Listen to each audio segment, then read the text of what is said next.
അമിതവണ്ണവും അതുപോലെ തന്നെ കുടവയറൊക്കെ ഇപ്പോൾ നോക്കുകയാണെങ്കിൽ വളരെയധികം കൂടി വരുന്നൊരു കാലഘട്ടമാണ്. ജീവിതശൈലി രോഗം നോക്കുകയാണെങ്കിൽ ഒരുപാട് ആളുകളിൽ കണ്ടുവരുന്നുണ്ട്. കൂടുതലായിട്ട് ശരീരഭാരം ഉണ്ടാകുന്ന സമയത്താണ് നമുക്ക് ഓരോരോ ഹെൽത്ത് ഇഷ്യൂസും കാര്യങ്ങളൊക്കെ വരുന്നത്. അപ്പോൾ നമുക്ക് ഭക്ഷണത്തിൽ വന്ന മാറ്റങ്ങൾ, അല്ലെങ്കിൽ ഇപ്പോൾ നിങ്ങൾ ഭക്ഷണം കഴിക്കുന്നുണ്ട്, അല്ലെങ്കിൽ നന്നായിട്ട് ശരീരത്തിന് വ്യായാമം അല്ലെങ്കിൽ എക്സസൈസ് ഒക്കെ കൊടുക്കുന്നുണ്ടെങ്കിൽ അതൊന്നും വലിയ പ്രശ്നം ഉണ്ടാക്കുന്നില്ല. അതിന് വേണ്ടിയിട്ട് വണ്ണം കുറയാൻ വേണ്ടിയിട്ട് ഒരുപാട് ടിപ്സ് ഒക്കെ ട്രൈ ചെയ്യുന്ന ആളുകളുണ്ടായിരിക്കാം. അതൊന്നും എല്ലാവർക്കും പ്രാവർത്തികമാകണമെന്നില്ല. അപ്പം ഏറ്റവും ശ്രദ്ധിക്കേണ്ടത് ഭക്ഷണമാണ് ശ്രദ്ധിക്കേണ്ടത്. പിന്നെ നോക്കേണ്ടത് വ്യായാമമാണ്. ഇത് ചെയ്യുന്ന സമയത്ത് തന്നെ നമുക്ക് നല്ലൊരു ചേഞ്ചസ് ഇതിൽ കാണാൻ പറ്റും. നമസ്കാരം, ഞാൻ ഡോക്ടർ ഭാഗ്യ, QNB ഹെൽത്ത് കെയറിലെ ആയുർവേദ ഡോക്ടറാണ്. അമിതവണ്ണവും അതുപോലെ തന്നെ കുടവയറൊക്കെ ഇപ്പോൾ നോക്കുകയാണെങ്കിൽ വളരെയധികം കൂടി വരുന്നൊരു കാലഘട്ടമാണ്. ജീവിതശൈലി രോഗം നോക്കുകയാണെങ്കിൽ ഒരുപാട് ആളുകളിൽ കണ്ടുവരുന്നുണ്ട്. നമുക്ക് കംപ്ലീറ്റ് ആയിട്ട് ഇതൊരു രോഗം എന്നൊന്നും പറയാൻ പറ്റില്ല. ഇത് ഒരുപാട് അസുഖങ്ങൾ ഉണ്ടാക്കുന്ന ഒരു കണ്ടീഷനാണ്. ഇപ്പോഴത്തെ ഒരു കാലഘട്ടം നോക്കുകയാണെങ്കിൽ പ്രമേഹം അല്ലെങ്കിൽ ഫാറ്റി ലിവർ, കൊളസ്ട്രോൾ ഒക്കെ ഒരുപാട് ആളുകളിൽ കണ്ടുവരുന്നുണ്ട്. ഇങ്ങനെയുള്ള അസുഖങ്ങളൊക്കെ ഉണ്ടാക്കുന്ന ഒരു കണ്ടീഷനാണ് അമിതവണ്ണം അല്ലെങ്കിൽ കുടവയർ എന്നൊക്കെ പറയുന്നത്. അതുപോലെ തന്നെ ഇപ്പം അമിതവണ്ണത്തിനും കുടവയറിനൊക്കെ മെഡിക്കേഷൻസ് ഒന്നും ഇല്ലാതെ തന്നെ നമുക്ക് കംപ്ലീറ്റ് ആയിട്ടൊരു നോർമൽ സ്റ്റേജിലോട്ട് കൊണ്ടുവരാൻ പറ്റും. അതായത് നമുക്കൊരു ദൃഢനിശ്ചയമൊക്കെ ഉണ്ടെങ്കിൽ ഇപ്പം ഭക്ഷണത്തിൽ ഇത്ര കൺട്രോൾ നമുക്ക് വരുത്താൻ പറ്റും. നമ്മൾ പ്രോപ്പറായിട്ടുള്ളൊരു എക്സസൈസ് ചെയ്യാൻ നമ്മൾ റെഡിയൊക്കെ ആണെങ്കിൽ നമുക്ക് കംപ്ലീറ്റ് ആയിട്ട് നമുക്ക് ആ ഒരു പഴയ മുൻപുണ്ടായിരുന്ന ഒരു സ്റ്റേജിലോട്ടൊക്കെ മാറ്റിയെടുക്കാൻ പറ്റും. പക്ഷെ ഒട്ടുമിക്ക ആളുകളും പറയുന്നുണ്ട്, ഡോക്ടറെ ഞാൻ പച്ചവെള്ളം മാത്രമേ കുടിക്കുന്നുള്ളൂ, ഭക്ഷണത്തിലൊക്കെ ഒരുപാട് കൺട്രോൾ ഉണ്ട്, പക്ഷെ അവരൊന്നും മെലിയുന്നില്ല എന്നൊരു വാസ്തവം അവർ പറയാറുണ്ട്. ഇതിൻ്റെ ഒരു മെയിൻ റീസൺ ചിലപ്പം അവർ കഴിക്കുന്ന ഭക്ഷണം കൊണ്ടൊന്നും ആയിരിക്കില്ല. ചിലപ്പം വേറെ എന്തെങ്കിലും അസുഖങ്ങളുള്ള ആളുകളാണെങ്കിൽ, ചിലപ്പോൾ അവർ ഒരുപാട് കാലം മെഡിക്കേഷൻസ് എടുക്കുന്നുണ്ടെങ്കിൽ അതിൻ്റെയൊക്കെ ഭാഗമായിട്ടും എന്ത് വരാം, അമിതവണ്ണം വരാനുള്ള ചാൻസസ് കൂടുതലാണ്. എങ്ങനെയാണ് നമുക്ക് മനസ്സിലാക്കാൻ പറ്റുക നമുക്ക് ഓവർ വെയ്റ്റ് ആണ്, അല്ലെങ്കിൽ നമുക്ക് അണ്ടർ വെയ്റ്റ് ആണ്, അല്ലെങ്കിൽ നമുക്ക് കുടവയർ, അല്ലെങ്കിൽ നമ്മൾ പറയും അമിതവണ്ണാണ് എന്നൊക്കെ പറയുന്ന ഒരു കണ്ടീഷൻ എങ്ങനെയാണ്? BMIയുടെ അടിസ്ഥാനത്തിലാണ്. BMI എന്ന് പറയുന്നത് ബോഡി മാസ് ഇൻഡെക്സ്. അതെങ്ങനെയാണ് നമ്മൾ കാൽക്കുലേറ്റ് ചെയ്യുന്നത്? Weight in kilogram divided by height in metre square ആണ്. അപ്പം ഇതിൻ്റെ ഒരു നോർമൽ റേഞ്ച് എന്ന് പറയുന്നത് 18നും 24നും ഇടയ്ക്കാണ്.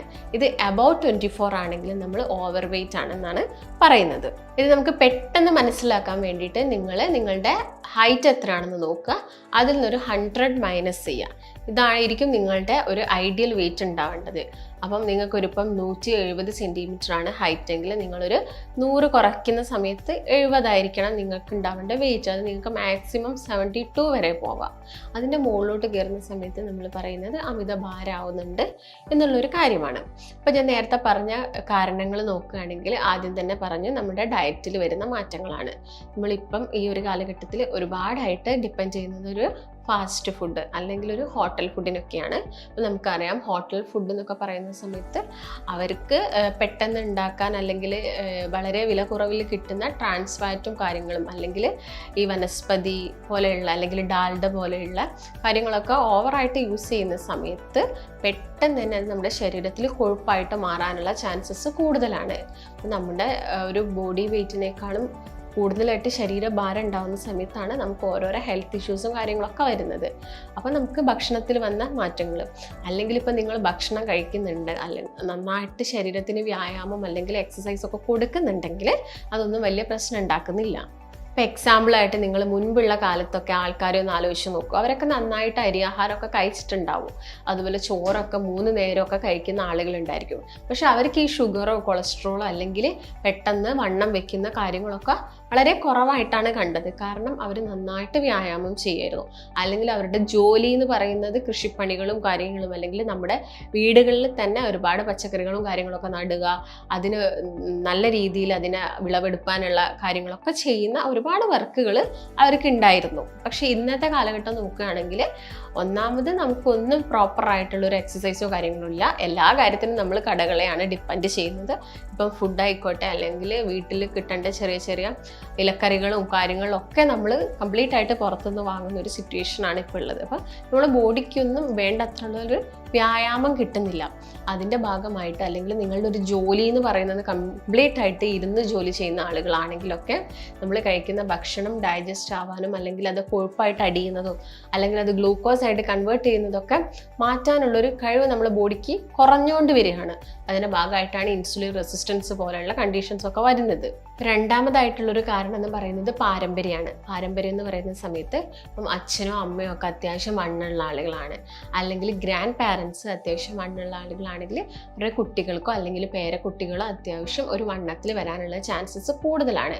പക്ഷേ അതിൻ്റെ കൂടെ തന്നെ നിങ്ങളിപ്പം ഒരു ആദ്യം മുതലേ കുഞ്ഞുങ്ങളെയൊക്കെ നന്നായിട്ട് ശ്രദ്ധിക്കുകയാണ്, അവർക്ക് വേണ്ട ന്യൂട്രീഷ്യസ് ആയിട്ടുള്ള ഭക്ഷണം മാത്രമാണ് കൊടുക്കുന്നത്, ഫാസ്റ്റ് ഫുഡൊന്നും കൊടുക്കുന്നില്ല, നല്ല രീതിയിൽ ശ്രദ്ധിക്കുന്നുണ്ടെങ്കിൽ അവർ വണ്ണം വെക്കാനുള്ള ചാൻസസ് ഒക്കെ കുറവായിരിക്കും.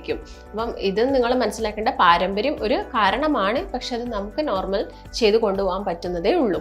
പിന്നെ മൂന്നാമത്തെ കേസ് നോക്കുകയാണെങ്കിൽ ഞാൻ നേരത്തെ പറഞ്ഞ പോലെ തന്നെ നിങ്ങൾ ഒരുപാട് കാലമായിട്ട് എന്തെങ്കിലും മെഡിസിൻസ് കഴിക്കുന്നുണ്ട്. അപ്പം സ്റ്റീറോയിഡ്സ് ആണ് കൂടുതലായിട്ടും. സ്റ്റീറോയിഡ്സ് കൂടുതൽ കഴിക്കുന്നുണ്ടെങ്കിൽ ഇപ്പം വലിയ ആളുകളൊക്കെ കേസ് നോക്കുകയാണെങ്കിൽ വണ്ണം വെക്കാനുള്ള ചാൻസസ് കൂടുതലാണ്.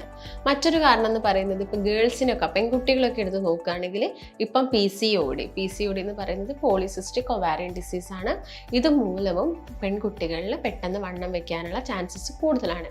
അല്ലെങ്കിൽ നമുക്ക് പറയാം വണ്ണമുള്ള കുട്ടികളിലും ഈ PCOD വരാനുള്ള ചാൻസസും കൂടുതലാണ്. ഇതിൻ്റെ ഭാഗമായിട്ട് ഒരുപാട് ഹോർമോണൽ ചേഞ്ചസ് നടക്കുന്ന ഒരു കണ്ടീഷനാണ് PCOD എന്ന് പറയുന്നത്.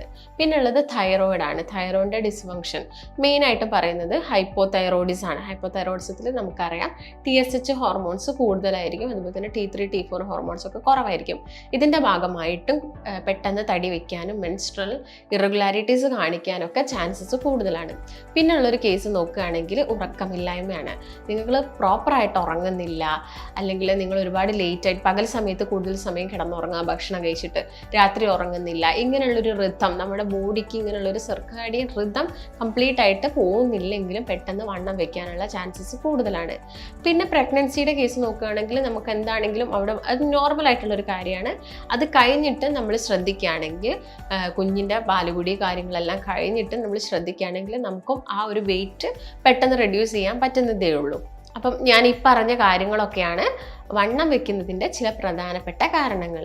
അപ്പം നമ്മളിങ്ങനെ ശ്രദ്ധിക്കാതെ പോവുകയാണെങ്കിൽ, അതായത് പ്രോപ്പറായിട്ടുള്ള ഒരു കാര്യങ്ങളൊന്നും ശ്രദ്ധിക്കാതെ പോകുന്നുണ്ടെങ്കിൽ ഇതുമൂലം ഒരുപാട് അസുഖങ്ങൾ വരാനുള്ള ചാൻസസ് കൂടുതലാണ്. ഞാൻ പറഞ്ഞല്ലോ, അമിതവണ്ണം നമുക്കൊരു അസുഖമായിട്ട് കാണാൻ പറ്റില്ല, പക്ഷെ അത് ഒരുപാട് അസുഖങ്ങൾ ഉണ്ടാക്കുന്നുണ്ട്. അതിലാദ്യം തന്നെ നോക്കുകയാണെങ്കിൽ വെയിറ്റുള്ള ആളുകളിൽ അവർക്ക് നടക്കുന്ന സമയത്ത് കിതപ്പ്, അല്ലെങ്കിൽ ഓസ്റ്റിയോപോറോസിസ് പോലെയുള്ള തേയ്മാനം, മുട്ടുവേദന, സന്ധിവാതം പോലെയുള്ള കണ്ടീഷൻസ് വരാം, കൊളസ്ട്രോൾ കൂടുതലായിട്ട് വരാം, അതിൻ്റെ ഭാഗമായിട്ട് ഹാർട്ട് അറ്റാക്ക് വരാം, സ്ട്രോക്ക് വരാം, ഹൈപ്പർ ടെൻഷൻ, BP ചിലപ്പം അവർക്ക് കൂടുതലായിട്ട് കാണാം, ഷുഗർ വരാനുള്ള ചാൻസസ് കൂടുതലാണ്, ഫാറ്റി ലിവർ വരാം. ഫാറ്റി ലിവർ വന്നു കഴിഞ്ഞാൽ പിന്നീട് ഫൈബ്രോസിസും സിറോസിസും ഒക്കെ വരാനുള്ള ചാൻസസ് കൂടുതലാണ്. ഇപ്പം പെൺകുട്ടികളുടെ കേസൊക്കെ നോക്കുകയാണെങ്കിൽ PCOD ഒന്നും അവർ കാര്യമായിട്ട് അതിന് വേണ്ട ട്രീറ്റ്മെൻറ്റ്സും കാര്യങ്ങളൊന്നും എടുത്തിട്ടില്ലെങ്കിൽ പിന്നീട് ഇൻഫെർട്ടിലിറ്റി വരാം, യൂട്രസിൽ ഫൈബ്രോയിഡ് വരാം. അങ്ങനെ ഒരുപാട് ആഫ്റ്റർ എഫക്റ്റ് അമിതവണ്ണം അല്ലെങ്കിൽ കുടവയറൊക്കെ മൂലം വരുന്നുണ്ട്. ഇപ്പം ജെൻസിൻ്റെ കേസ് നോക്കുകയാണെങ്കിൽ ഉദ്ധാരണക്കുറവ്, ഇങ്ങനെയുള്ള ഒരുപാട് കണ്ടീഷൻസ് ആണ് ഇത് മൂലം ഉണ്ടാവുന്നത്. അപ്പോൾ നമ്മൾ എന്താണെങ്കിലും, ഞാൻ നേരത്തെ പറഞ്ഞല്ലോ, ഇതിനു വേണ്ടി മെഡിക്കേഷൻസ് ഒന്നും നമ്മൾ എടുക്കേണ്ടി വരില്ല. പക്ഷേ നിങ്ങൾക്ക് എന്തെങ്കിലും അസുഖം ഉണ്ടെങ്കിൽ, ഇപ്പം അമിതവണ്ണം കാരണം എന്തെങ്കിലും അസുഖം വന്നു, അല്ലെങ്കിൽ ഏതെങ്കിലും ഒരു അസുഖത്തിൻ്റെ ഭാഗമായിട്ടാണ് വെയിറ്റ് കൂടുന്നതെങ്കിൽ നമ്മൾ അതിന് വേണ്ടിയിട്ടുള്ള മെഡിക്കേഷൻസ് കഴിക്കേണ്ടി വരും. അപ്പം ഏറ്റവും ആദ്യം എന്ന് പറയുന്നത് നമ്മൾ ശ്രദ്ധിക്കേണ്ട കാര്യം ഡയറ്റാണ്. നമ്മൾ ഭക്ഷണത്തിൽ നന്നായിട്ട് ശ്രദ്ധിക്കുക. അതായത് ചിലപ്പോൾ നിങ്ങൾ ഒരാഴ്ചയൊക്കെ ഡയറ്റ് എടുക്കുന്ന ആളുകളായിരിക്കും. ഒരാഴ്ച നിങ്ങൾ കണ്ടിന്യൂസ് ആയിട്ട് എടുത്തു, പിന്നെ നിങ്ങൾക്ക് എന്തെങ്കിലും ഒരു പാർട്ടിയോ അങ്ങനെ എന്തെങ്കിലും ഉണ്ടെങ്കിൽ പെട്ടെന്ന് നിങ്ങൾ ആ ഡയറ്റൊക്കെ സ്റ്റോപ്പ് ചെയ്യും. അപ്പം എപ്പോഴും നിങ്ങളൊരു ദൃഢനിശ്ചയം ഇതിന് വേണ്ടിയിട്ട് എടുക്കുക. ഇങ്ങനെയൊന്നും ചെയ്യാൻ പറ്റാത്ത ആളുകളാണെങ്കിൽ ഒരു ട്രെയിനിങ് കോഴ്സ് പോലെ ഒരു ഡയറ്റൊക്കെ എടുക്കുന്നതൊക്കെ വളരെ നല്ലതായിരിക്കും. പ്രത്യേകിച്ച് ഇപ്പം PCOD ഉള്ള പെൺകുട്ടികളൊക്കെ ഒരുപാട്, ഒരു 100 പെൺകുട്ടികൾ എടുക്കുകയാണെങ്കിൽ അതിലൊരു 90 പെൺകുട്ടികൾക്കും ഇപ്പം PCOD ഒക്കെ ഒരുപാട് കൂടുതലായിട്ടുണ്ട്. അപ്പം ഡയറ്റിൽ കാര്യമായിട്ട് ശ്രദ്ധിക്കുക. പഞ്ചസാരയുടെ ഉപയോഗം പൂർണ്ണമായിട്ട് ഒഴിവാക്കാൻ തന്നെ ശ്രദ്ധിക്കുക. അതുപോലെ തന്നെ കാർബോഹൈഡ്രേറ്റ്, അന്നജത്തിൽ തന്നെ നോക്കുകയാണെങ്കിൽ അരി കൊണ്ടുള്ള പലഹാരങ്ങൾ, പുളിപ്പിക്കുന്ന ആഹാരങ്ങൾ, കിഴങ്ങ് വർഗ്ഗങ്ങൾ, ഇതൊക്കെയാണ് മെയിനായിട്ടും ശ്രദ്ധിക്കേണ്ട കാര്യങ്ങൾ. അല്ലാതെ ഇപ്പോൾ നമുക്ക് കഴിക്കാൻ പെട്ടെന്ന് വണ്ണം കുറയ്ക്കാനൊക്കെ സ്റ്റീൽ കട്ട് ഓട്സോ അല്ലെങ്കിൽ നിങ്ങൾക്ക് കുറച്ചും കൂടി നമ്മുടെ വീട്ടിൽ തന്നെ പൊടിപ്പിച്ച ഗോതമ്പാണെങ്കിൽ അത് ഉപയോഗിച്ചിട്ട് ചപ്പാത്തിയും കാര്യങ്ങളൊക്കെ കഴിച്ചിട്ട് ഒരു റെഗുലർ ആയിട്ടുള്ള ഒരു ഡയറ്റ് നിങ്ങൾ തന്നെ സ്വയം ഉണ്ടാക്കിയിട്ട് നിങ്ങൾക്ക് വണ്ണം കുറയ്ക്കാൻ പറ്റാൻ വേണ്ടി നിങ്ങൾ തന്നെ ശ്രമിക്കുന്നതാണ് ഏറ്റവും നല്ലൊരു കാര്യം. അപ്പം ഇതിൻ്റെ കൂടെ നോക്കുക. അതുപോലെ തന്നെ എക്സസൈസാണ് രണ്ടാമതായിട്ട് പറയുന്നത്.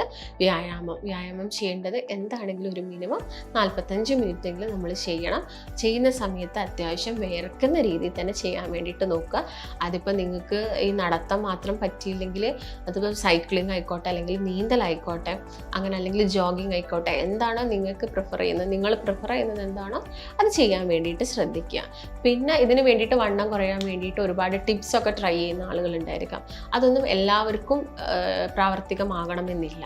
അപ്പം ഏറ്റവും ശ്രദ്ധിക്കേണ്ടത് ഭക്ഷണമാണ് ശ്രദ്ധിക്കേണ്ടത്. പിന്നെ നോക്കേണ്ടത് വ്യായാമമാണ്. ഇത് ചെയ്യുന്ന സമയത്ത് തന്നെ നമുക്ക് നല്ലൊരു ചേഞ്ചസ് ഇതിൽ കാണാൻ പറ്റും.